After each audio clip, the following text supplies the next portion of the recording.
So, when I ask, what is Odoo? What comes to mind? Well, Odoo is a bit of everything.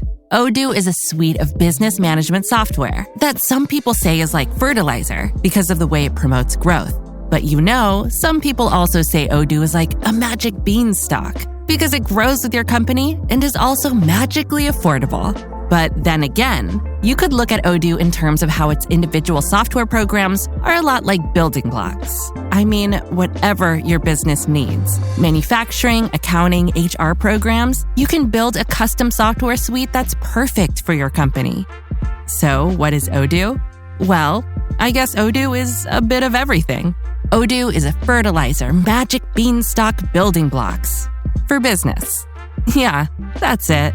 Which means that Odoo is exactly what every business needs. Learn more and sign up now at odoo.com. That's ODOO.com. CIA is not supposed to collect any information at all on American citizens, ever. They say that they don't. I want to believe that they don't, but I really don't know.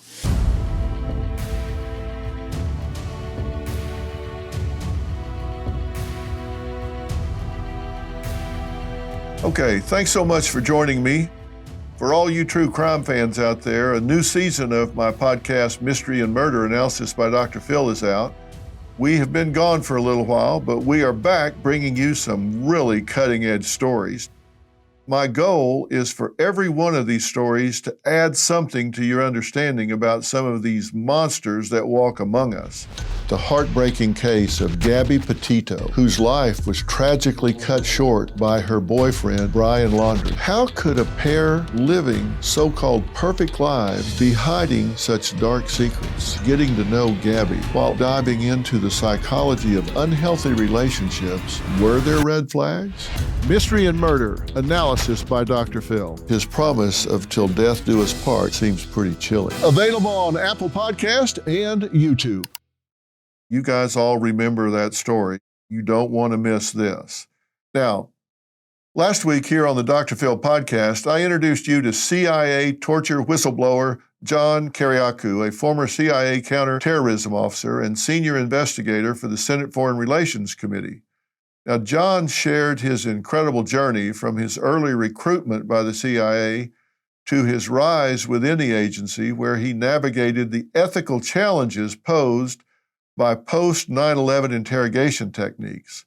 Now, known for his bravery in exposing the CIA's use of torture methods like waterboarding, John became a whistleblower, which led to his indictment under the Espionage Act and ultimately a 23-month prison sentence.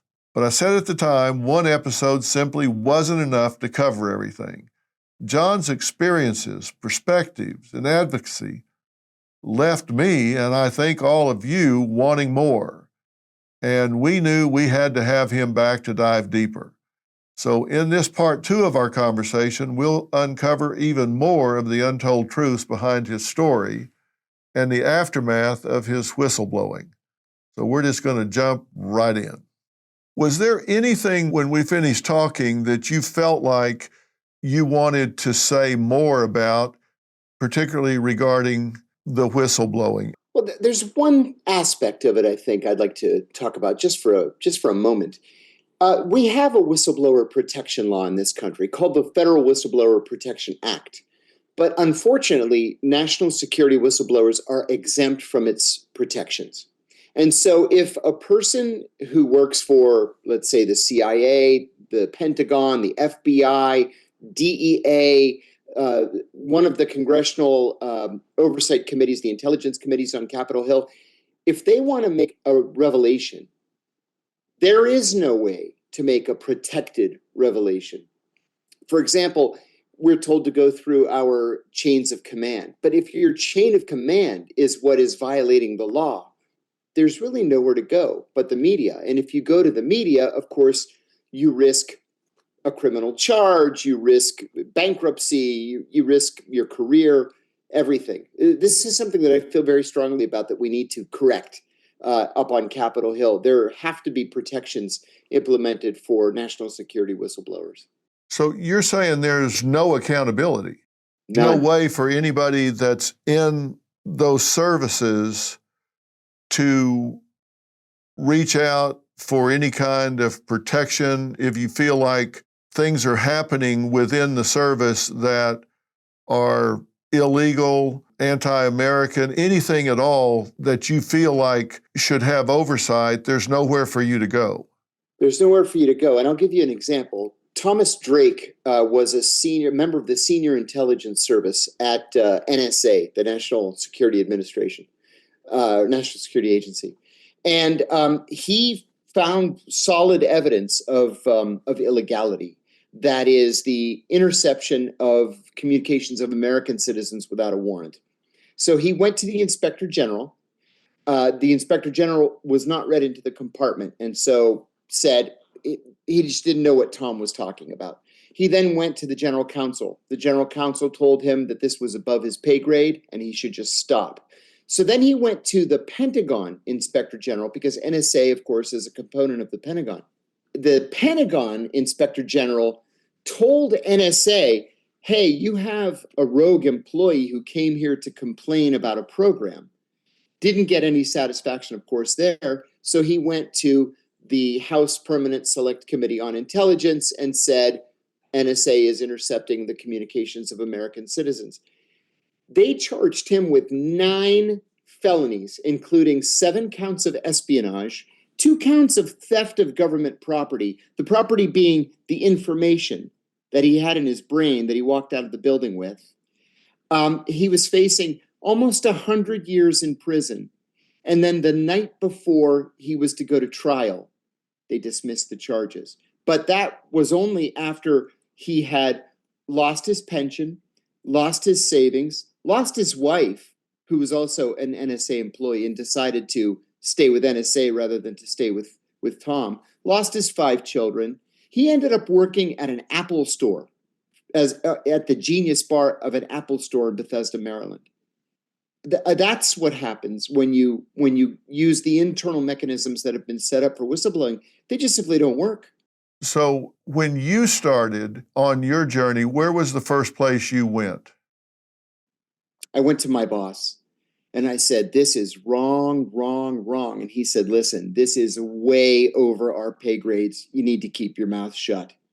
And I actually did keep my mouth shut for a long time. I resigned from the CIA 2 years after learning of the torture program, thinking that there were so many more people more directly involved with it than I, who were objecting. You know, I was seeing this reporting coming back from the secret prison. For example, physicians from the CIA's Office of Medical Services saying, whoa, wait a minute, I took a Hippocratic oath. I didn't sign up for this to torture somebody and then do CPR on him just so he could be tortured more. And I thought, well, surely so many people are objecting that somebody is going to say something to stop this program. And then nobody did. I'm ashamed to tell you that I let 5.5 years pass before I finally said something. Did this continue during that 5.5 years? It continued for 4 of those years until 2006. And then in 2006, they just decided that what they were getting from these men under torture wasn't amounting to anything. And so they just shut it down. And who made the decision to shut it down? That was an internal CIA decision. So George Tenet had left, to the best of my recollection, by 2006. And it was Porter Goss who finally came in. Porter Goss had been not just a CIA officer, but he had then gotten himself elected to Congress, became chairman of the House Intelligence Committee, then went to the CIA as the director and said, oh, this is not what we should be doing. Now, you were convicted under the 1982 Intelligence Identities Protection Act, right? Correct. And that act says you were guilty of doing what?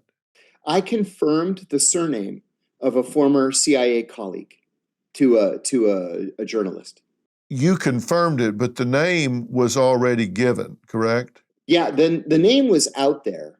I confirmed it to a journalist, but the journalist never made the name public. And where my attorneys objected in this whole process was while I was defending myself from this charge. The director of the CIA, General David Petraeus, confirmed the names of 10 covert CIA officers to his biographer and girlfriend, and was never charged. Why do you think you were so selectively prosecuted? Because, as you say, there were others, not just Petraeus, but there were others that Right. Yes. did much more than yourself. So why did they come after you hammer and tong? I had aired the CIA's dirty laundry in public, and that was something that to the CIA was unforgivable. And I had one enemy in the CIA in particular, and that was John Brennan, who later went on to become the Deputy National Security Advisor in President Obama's first term, and then CIA Director in the second term. When I was arrested, the Justice Department turned over 15,000 pages of classified discovery. And we found 3 memos in that discovery. One was a memo from John Brennan to Eric Holder, the Attorney General at the time. And he said, charge him with espionage. And Holder wrote back and said, my people don't think he committed espionage. And then Brennan wrote back and said, charge him anyway and make him defend himself. And so that's what they did. And then when I went bankrupt from attorney's fees, they dropped the espionage charges.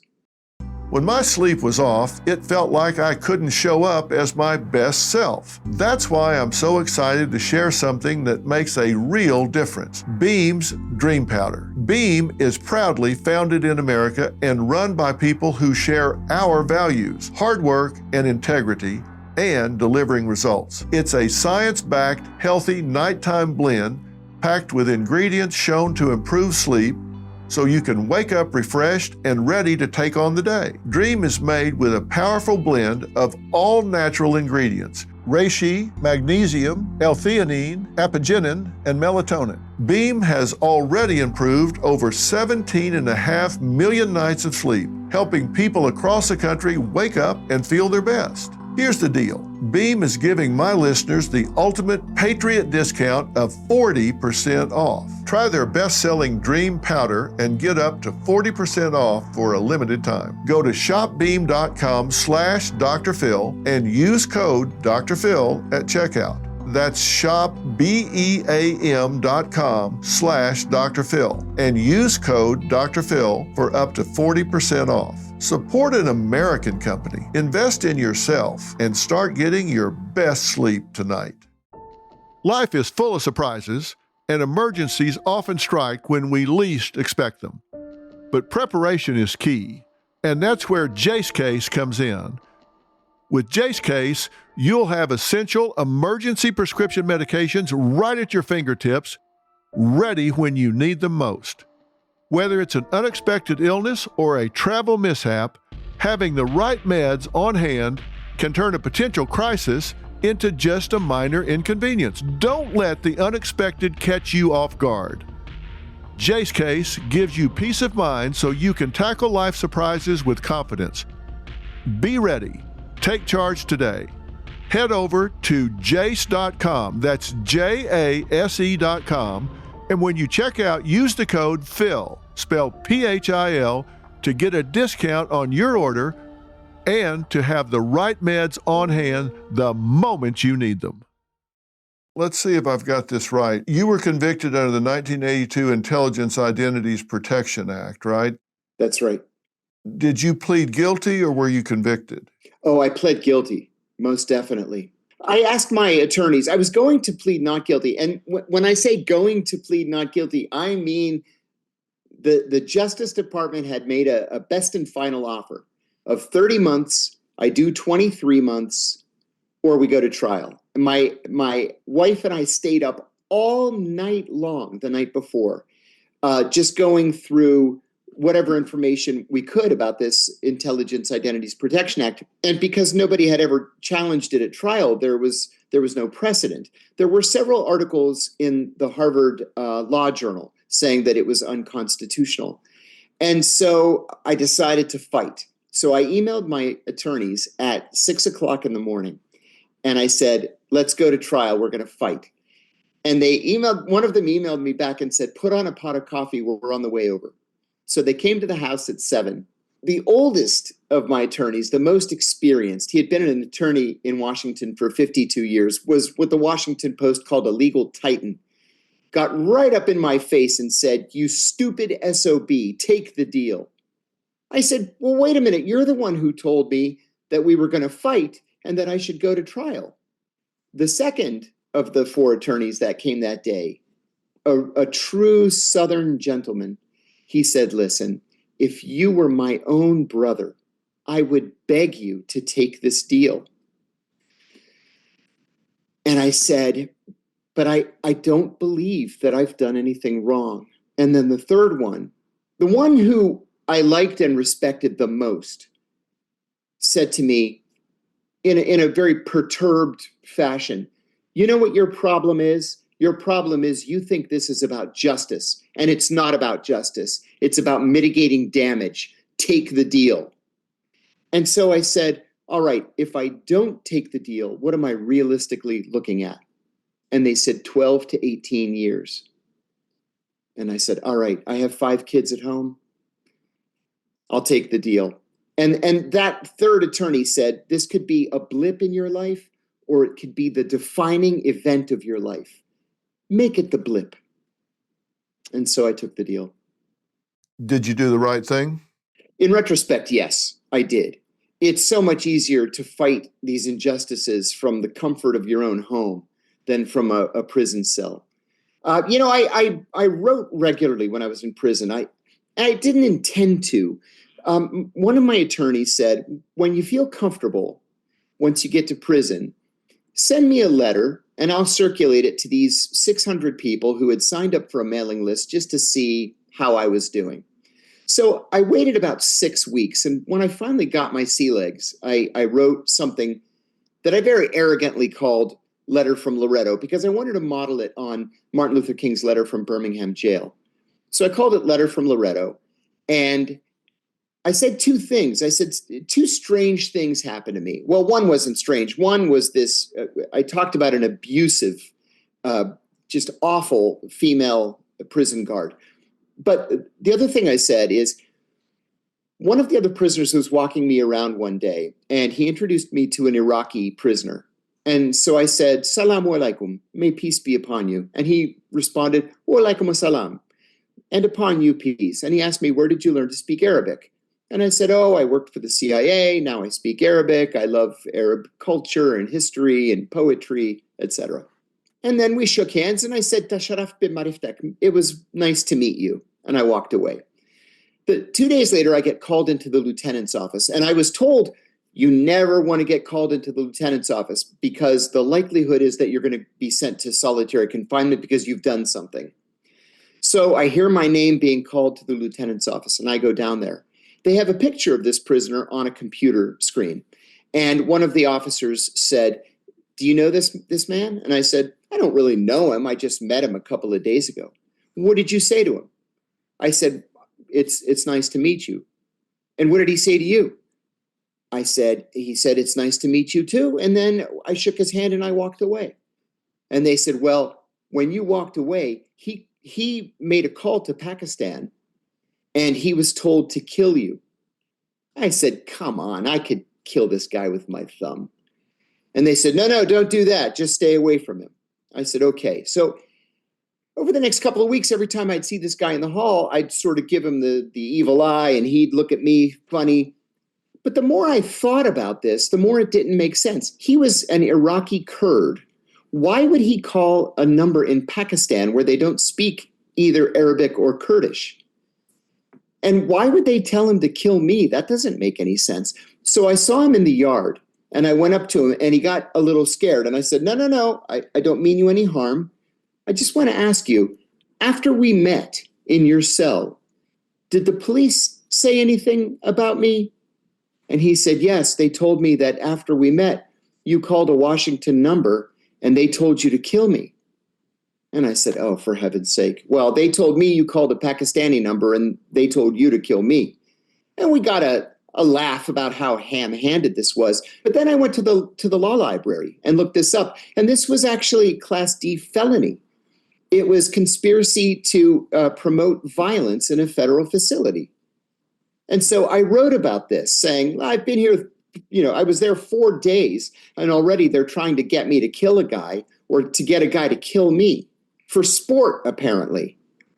Well, the blog went crazy because Ariana Huffington picked it up and put it on the Huffington Post. Then Jake Tapper came to the prison to interview me, and The Economist came to interview me, and The Atlantic Magazine and CNN, and it was ridiculous.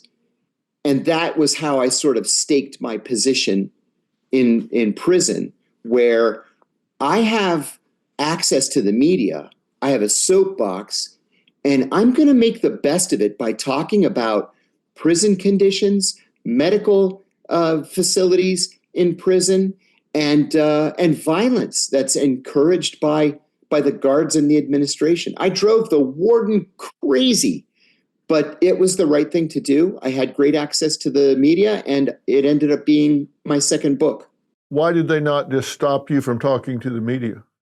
That is a great question. And it was one that confused me for a little while. And then one of the other prisoners said that he had overheard one of the guards ask the warden, "Why don't you just send this guy to solitary?" And the warden said, "Oh, so I can have CNN standing next to my car in the parking lot tomorrow? No, thank you." So I knew that was it. So long as I didn't overstep, for example, so long as I didn't name their names, I was going to be safe. So they were afraid to cut you off from the media? Yes, they were afraid. You could send letters out. Did they read your mail? They did. Not at first. At first, they let everything go out. And then a couple of people wrote to me saying, "Hey, your last letter to me was very discreetly cut on the side of the envelope and then resealed with tape." So I went to the lieutenant's office boldly. And I said, "Hey, guys, I've got a little bit of intelligence best practices that I'd like to pass to you. You don't need to slit the side of the envelope open to take the letter. What you do is you put in a long tong and you sort of hook the letter, and then you twist the tong so that the letter turns into a little, like a pixie stick, and you can pull it out of the side of the envelope without having to cut it open." I said, "Just so you know, you morons." And then they stopped cutting open my letters. They don't have the right to read your mail? They do legally, but policy in a low security prison is to not read outgoing mail, only to read incoming mail. And really, it's not even to read the mail so much as it is to check for contraband. So they don't read outgoing mail usually, but they were reading yours? Correct. Do you think they stopped reading it, or do you think they started using your technique? I can't believe that they were skilled enough to use my technique. Let's cut to the chase. Your savings could be in serious trouble. When Elon Musk is out here warning us to brace for temporary hardship, you might want to listen. I trust Preserve Gold to safeguard my accounts, and I urge you to do the same. They're the only precious metals company I recommend. Are you going to sit back and hope for the best, or take control of your financial future? Text Dr. Phil to 50505 to get your free precious metals guide from Preserve Gold. With gold prices recently breaking records and analysts predicting this trend to continue through 2025, you cannot afford to wait. As a bonus, you can get up to $15,000 with a qualified purchase from Preserve Gold. So don't wait. Text Dr. Phil to 50505. That's DRPHIL to 50505 today. When it came right down to it, these guys, these lieutenants, and they were called the something intelligence service, SIS, Security and Intelligence Service. These were not bad guys.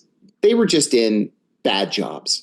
And I said to them, "Look, I am no threat to you. I'm no threat to your prison.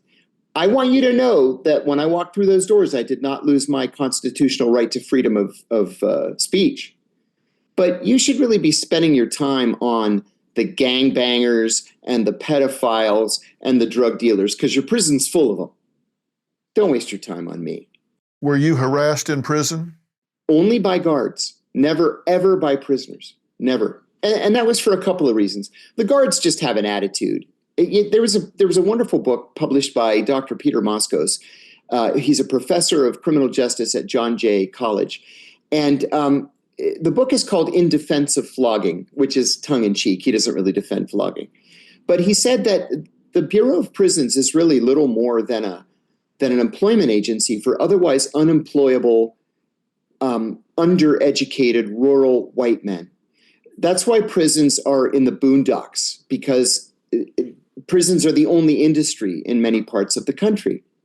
And so you're going to get people who washed out of the military or couldn't make it through the local police academy, and they end up there. They're paid hardly anything, although the benefits are good. They're federal benefits. So you get people, I say this in my second book, you get people who were probably bullied as kids and sort of never got over it. And this is their chance to bully somebody else, somebody who can't defend himself, somebody who can't fight back. You'll be accused of insolence and you go straight to solitary confinement. So I had problems only with the guards, not with the prisoners. And I do say also in this second book, Doing Time Like a Spy, that on my first day, one of the guards told me, and this is the only thing he told me as he processed me in, he said, if someone comes into your cell uninvited, that is an act of aggression. And I said, oh, great. I've been here 40 minutes and I'm going to get my butt kicked. So sure enough, two guys came in. One had a swastika tattooed on his neck. It took up his entire neck. Another one had white power and swastikas on his arms. I jumped up. I put up my dukes and I said, what do you want? And one of them asked me, are you the new guy? I said, yeah, so? And he says, are you a rat? I said, no, I'm not a rat. He said, are you gay? He didn't use the word gay, though. And I said, no, I'm not gay. He said, are you a chomo? I said, I don't know what that word means. And he said, chomo, child molester. I said, no, I'm not a child molester. He said, okay, you can sit with the Aryans in the cafeteria. I said, oh, great. Now I'm with the Aryans, of all things. There was an Italian, and when I say Italian, I mean named Gambino, Bonanno, Lucchese, you get the idea. He read in the New York Times that I was going to the prison. He read it in the New York Times on Sunday that I was going to arrive at the prison on Thursday. And God bless him, for whatever reason, he took it upon himself to go to every single Italian, including the boss of one family and the acting boss of another, to explain to them the difference between a CIA officer and an FBI agent. He said FBI agents are cops. CIA officers protected us from the terrorists. And so when I arrived, the Italians were waiting for me and they welcomed me with open arms. And as soon as word got around that I was with the Italians, it was hands off. I never had any problems. Really? Nothing. So where did you sit in the lunchroom? I sat with the Italians, I'm proud to say. Yeah, so you didn't have to sit with the Aryans. I didn't sit with the Aryans. This all sounds so absurd, but this is life in prison. I also noted in one of my blog posts that it's going into prison is like walking into 1950s America, in that there is hard and fast racial segregation. Whites and blacks are completely separated. They don't eat together. They don't watch TV together. They usually don't even room together. And then the Hispanics are off in their own area. So you have one table that is Aryans. You have one table where half is Italians and half is Native Americans. All the other white tables are just for pedophiles and informants, rats. And then the other 50% of the cafeteria is black. The Hispanics sit in the back. It was bizarre. It took me weeks to get used to this division of the races. Was there violence in prison? Did you see a lot of violence while you were there? Almost none. In the 2 years I was there, I saw 3 fights. 2 of them were over what to watch on television, which again was just preposterous that people would fight over such a stupid thing. And then once one of the Aryans called a white guy a rat, and the rat just whipped him. But that was it. Most of these people, too, they work their way down from a maximum security penitentiary to a medium to a low. And they didn't want to go back up to the maximum, so they were on their best behavior. I think people are interested to know whether or not CIA is engaging in monitoring, investigating, looking at data of American citizens. Yeah, that is such an important question. We know for a fact that both NSA and FBI definitely are. And they're doing it in such a terrible way. This is something that really requires a legislative fix. Rather than to go to a judge to ask for a warrant, so rather than having to find probable cause, they now just go to the data providers and buy the data. It's for sale. The metadata is for sale. It's for sale by Facebook and X and Instagram, and everybody just has it for sale. So they just buy it. There's no legal prohibition on purchasing it. CIA is not supposed to collect any information at all on American citizens, ever. They say that they don't. I want to believe that they don't, but I really don't know. But they can go to Meta and buy what? How would they buy information on an American citizen? Can they buy it in bulk, or can they buy it on an individual? How do they do that? It's far easier and more clearly legal to buy it in bulk.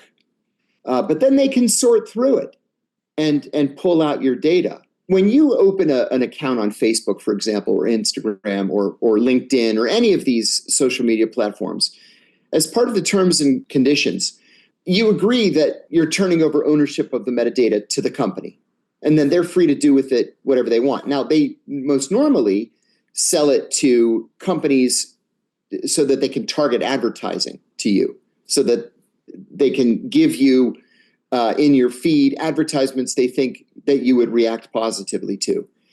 But the government will just take it to see what kind of articles you click on, what kind of comments you make. And I've said too, not that I'm unique, a lot of people have said, they can figure out whether you're calling your doctor, or maybe you belong to a depression support group or an abortion survivors support group or a clean drug addicts support group, or whatever it is. They can put a picture together of you based on your metadata that doesn't really require them to ever have to go to a court and ask for permission to dig into your past. Now, this is a new phenomenon. It's just over the last 20 years. And Congress just simply hasn't addressed it. If you were going to go back through your history, what would you do different if you had this to do all over again? Well, there's one very important thing that I would do differently, and that is I would have hired an attorney before blowing the whistle. Before I said a single word in public, I should have had an attorney sitting next to me and advising me. And I didn't. And so I had to be reactive. To tell you the truth, Human Rights Watch had already said that the CIA was torturing its prisoners. The International Committee of the Red Cross had already said the same thing. Amnesty International had said the same thing. So I didn't think it was that big of a deal for me to go out and confirm it. It became a page one international story. And having to be reactive to that put me at a disadvantage. I wish I'd had an attorney with me. What would that attorney have told you that would have changed what you had done? What advice would that attorney have given you now, in retrospect, that you would have done something differently? The attorney probably would have not told me to do anything substantively differently other than to not accept so many press requests, media requests. I should have made the disclosure, and that should have been the end of it. But instead, I made the disclosure and then gave 50 other interviews. And of course, each interviewer wants to build on the original disclosure. And I was bumping up against classified information. I had to be very careful. And so I'm just giving the same interview over and over and over. And then that kind of made them angry because I wasn't giving them a scoop. And then the criticism began. And it was not something a person should try to handle on his or her own. You should have a professional doing it. Would you still have given the original disclosure? Yes. Yes, without any question. Yes, somebody had to say something. We were committing a war crime, a crime against humanity. And I understand that, we always believed we were the good guys. I get it. I still think we're the good guys. But we were so traumatized by the 9/11 attacks. We so desired revenge against Al-Qaeda and against Osama bin Laden that we just couldn't see that line where we needed to stop, where we would lose our sense of being Americans were we to cross it. And another thing that I noticed is once we crossed that line, there was this effort internally to just keep repeating the lie that it was legal and it was justified and it was ethical, because if you repeat that lie over and over and over again, it becomes your truth. And so I figured, you know what? I have to say over and over and over again that it's wrong. It's wrong. My wife at the time gave me this wonderful advice. She said, you have to keep talking about this because eventually they're going to move on to another issue or onto another person. And if you keep talking about it, your side of the story is going to be the side of record. And she was absolutely right. And so I just kept repeating it. But as you said, it was already out there. People were talking about this. Yes. There were all of these international groups that were talking about it, and not just the other side. There were credible groups that were talking about what was happening. So why did you feel the need to add to what was already being said? Because they weren't being listened to? Because there was denial going on? Yeah, there was great denial going on. The CIA just flat out denied there was anything even akin to a torture program. And then President Bush, and this is the reason why I gave the interview, President Bush one day, a couple of days after Brian Ross called me from ABC News, the president gave a press conference in which he looked right in the camera and said, "We do not torture." And I said to my wife, who was a senior CIA officer, I said, he is just lying to the American people. And then a couple of days later, he's walking out of the south portico of the White House on his way to the helicopter to fly to Camp David for the weekend. And a reporter shouted a question about torture. And he turned around and said, well, if there is torture, it's the result of a rogue CIA officer. And I said to my wife, Brian Ross's sources at the White House, and they're going to try to pin this on me, that if it leaks, they're going to say, it was that guy. He was the rogue. Kiriakou was the rogue. So I called Brian Ross and I said, I'll give you your interview. And I decided that whatever he was going to ask me, I was going to tell the truth. Why did you think they were going to pin it on you? Because the program was falling apart. More and more people were coming out and saying, yeah, this was a mistake. And, these human rights organizations reports weren't based on, just a premonition that the CIA was off somewhere torturing prisoners. It was based on leaks from the CIA. And I've seen this in the past. I saw it during the first Gulf War, where there's a major screw up and people are killed and they need to pin it on someone. And that's what they do. And I thought, no. I was the only one who objected internally, the only one. I got passed over for promotion because I objected to the torture program. This is going to be my issue. I'm going to tell the truth. Okay, now tell me this. We all went through this. We all went through 9/11. I've said many times that I thought one of the most important days in our country's identity was 9/12, because on 9/12, we were all Americans. There weren't any Democrats, there weren't any Republicans. On the morning of 9/12, we were all Americans. And everybody came together at that time. It was so tragic, but Americans rallied and came together.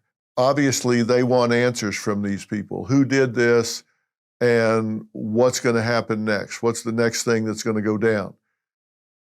Now, there had to be people in the CIA, in the intelligence community, that absolutely knew that the best way to get information was not through torture.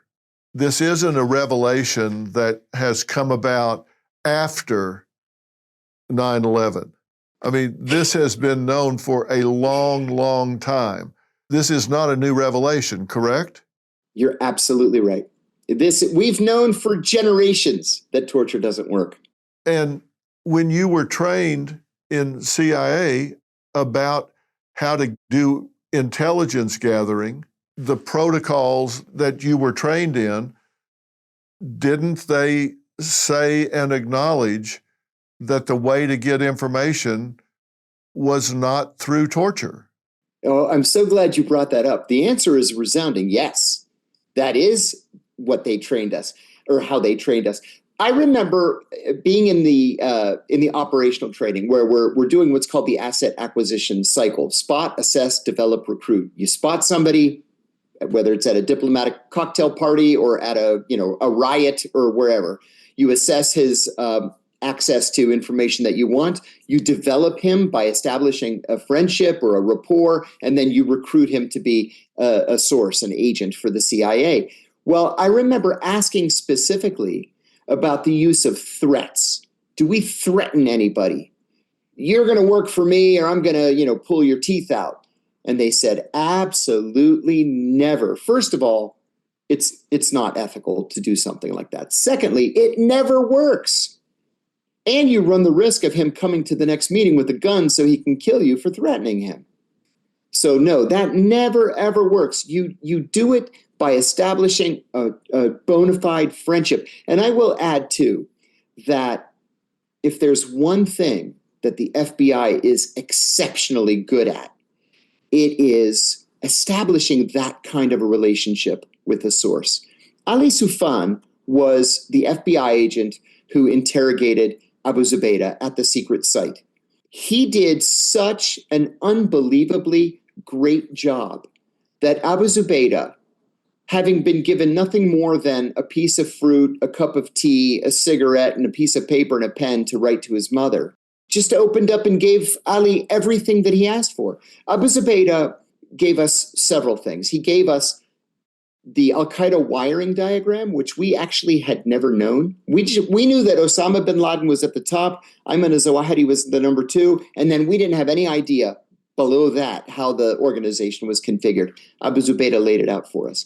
Abu Zubaydah gave us the modus operandi for an Al-Qaeda attack. For example, Ali would ask, and I'm just making this up, this is not real information, but this is just what it was like. Ali would say, well, if you were going to do an attack in Dusseldorf, how would you do that? And Abu Zubaydah said, well, I know this man Muhammad, and here's Muhammad's cell phone number, and Muhammad is a good planner, and he has a cousin named Abdullah, and Abdullah has weapons, and Abdullah has a roommate, and this is the address, and the roommate is named Rashid, and Rashid has access to explosives. So then we could go to the Germans and say, hey, listen, you have a serious problem in Dusseldorf.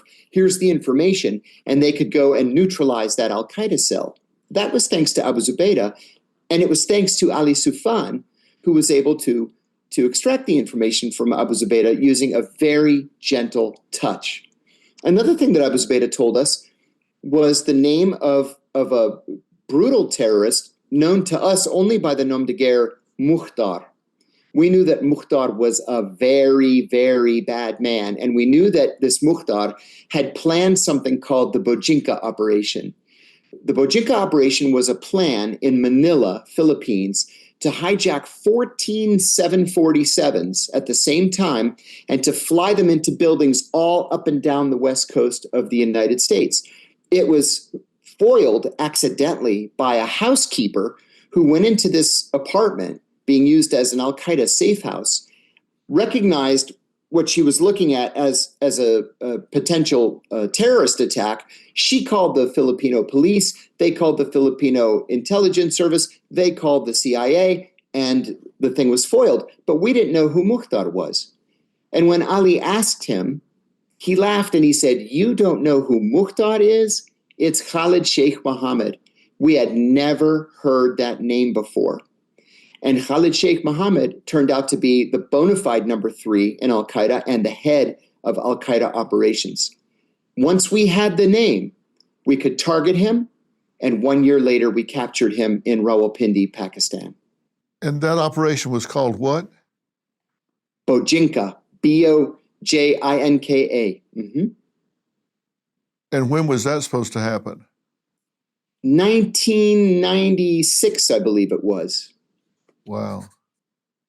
See, we knew from 1996 onward that al-Qaeda was planning to use aircraft as weapons, but we just couldn't figure out when and where they were going to do it. How many 747s were they going to use? 14 of them.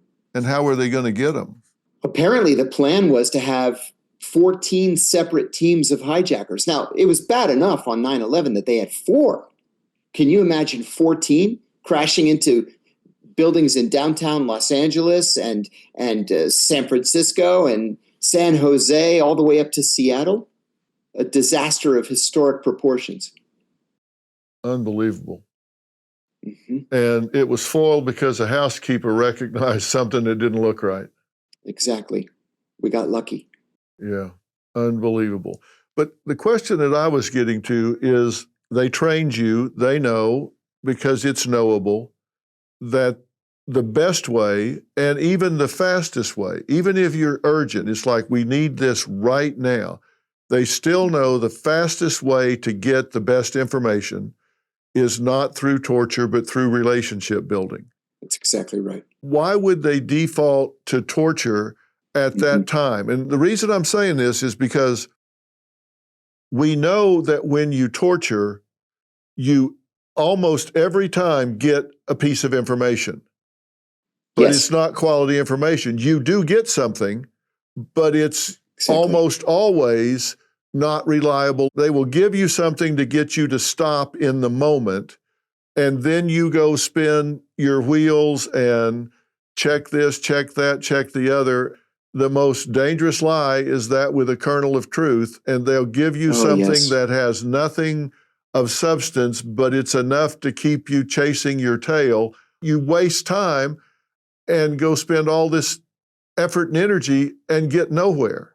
And that is exactly, no, you're 100% right. That is the whole crux of the issue. You have to devote a team of analysts to pour through this information that was collected under torture. It's going to take analysts months to get through this information. And in the meantime, that allows the terrorists months to plan their next attack. So it's just terrible. But, you know, we can't underestimate the role of revenge in the CIA's torture program. There were CIA leaders who had been so proud of their careers, so proud of what they had accomplished over the course of 20, 25, 30 years, thinking, oh my God, when my obituary is written, they're going to talk about my role in failing to prevent 9/11. And so there was this feeling that we had to do literally anything to stop them. And even if it's not to stop them, it's to pay them back for what they did. When I finally got assigned to Pakistan, and this is just, you know, a couple of months after the 9/11 attacks, I went back to my home office in the CIA's new headquarters building. And I told my immediate supervisor, I'm leaving for Pakistan tomorrow, and I don't know how long I'll be gone. It could be 6 months. It could be a year. I just don't know. And he leaned in and he whispered, "Kill them all." And I remember saying, "Really, John? Are we there already? Kill them all?" But that was the feeling in the halls of the CIA in the weeks and months after 9/11. It was payback time. And that was really the motivator for a lot of people. So it wasn't necessarily to get information, it was kick their ass. They did what they did, so when you get one of them, kick their ass.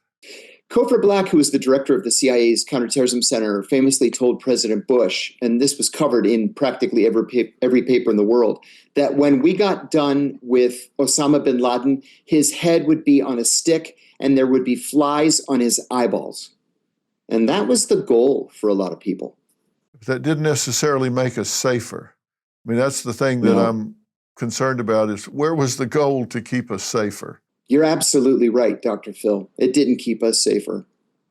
But the things that would have kept us safer weren't sexy from a policy perspective. One of the things I learned interrogating dozens and dozens of al-Qaeda fighters was that they really had no beef with the United States. The United States was no big deal to them. They were more concerned about putting food on the table.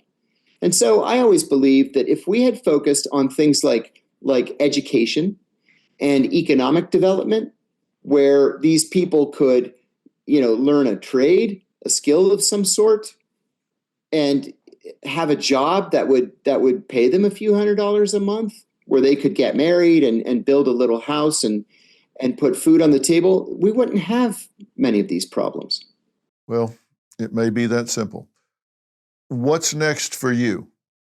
Well, I'm proud to say that things have actually worked out for me from a personal perspective. The road has been a difficult one, a long one. I won't lie about that. You really get to see who your friends are and who your friends are not, and they may surprise you. But I've been invited to teach at a variety of universities. I have an intelligence studies class at the University of Salamanca in Spain. It's at the graduate school level. I lecture at the University of Southern California each semester in the School of Journalism.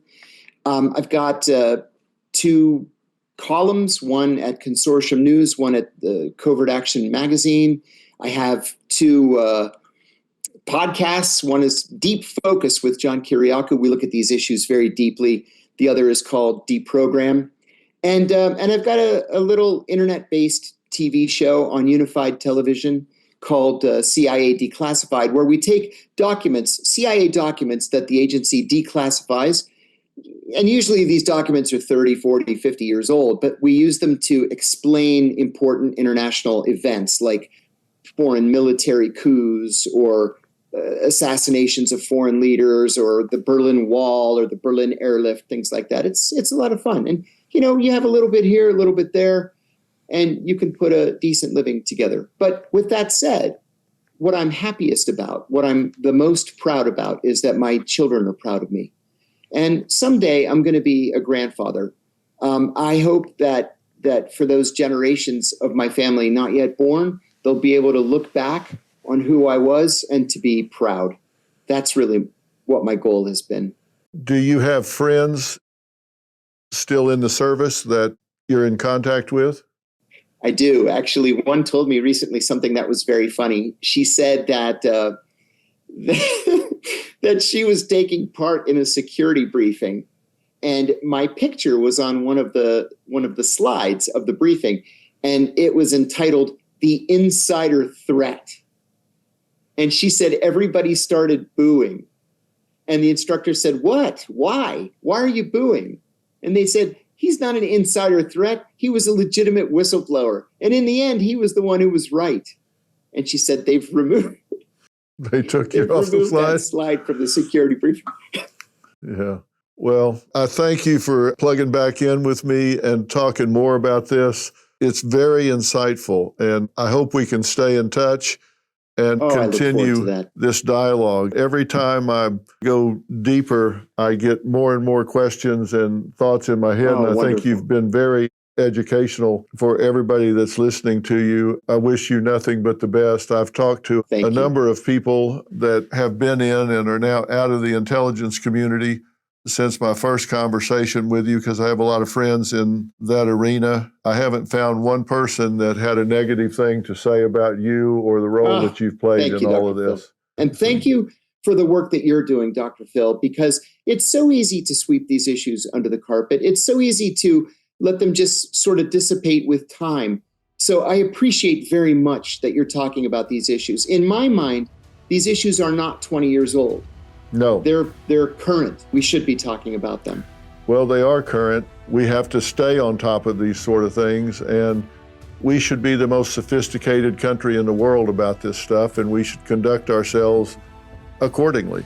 I think we need to be intelligence leaders in this, and we haven't always conducted ourselves that way, but I think we certainly have the wherewithal to do so, and I think we should. I appreciate your candor in all of this, and again, this won't be our last conversation. You know, when I say that, I pop back up, so I appreciate it. Thank you so much. All right, thank you so much. We'll talk again soon.